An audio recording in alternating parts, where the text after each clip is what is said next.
Welcome to another episode of my vlog. Today, ituturo ko sa inyo kung paano magpa-verify ng TIN online. So, isa sa mga requirements ng housing loan ay ang TIN verified or verification of TIN. Ito na po ang step-by-step procedure sa pag-verify ng TIN online. So, buksan nyo lang po ang inyong Google at isearch nyo po ang BIR. So, lagi po natin tatandaan para malaman na legit ang website ng ating mga government agencies. Ito po ay laging merong karugtong na .gov.ph. So, naka-desktop view po tayo dahil computer po yung gamit ko. So, kapag po ganito yung lumabas, i-click nyo lang po yung e-services. So, ganito po ang lalabas. I-click nyo po yung ORUS. So, mas convenient po kapag desktop po yung gagamitin nyo. Pero kung mobile phone naman po ang gagamitin nyo, ay okay lang. So, yun nga lang po, mag-scroll po kayo na mag-scroll ng pababa hanggat makita nyo po yung ORUS po. So, ganito po yung lalabas. So, doon po sa pang-apat, mababasa nyo po yung Verify TIN. So, yun po ang inyong i-click. So, kung nakita nyo po yung arrow na yon, expand nyo lang po yon at ganito po yung lalabas.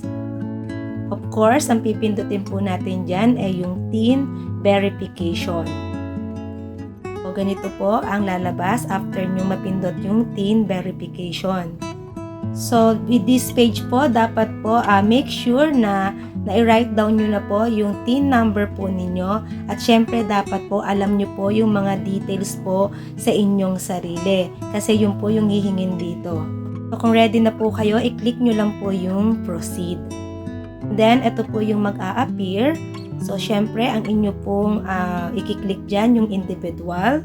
And then, ito na po yung page na kailangan nyong i-fill up yung inyong mga detalye. So, yung TIN number po ninyo.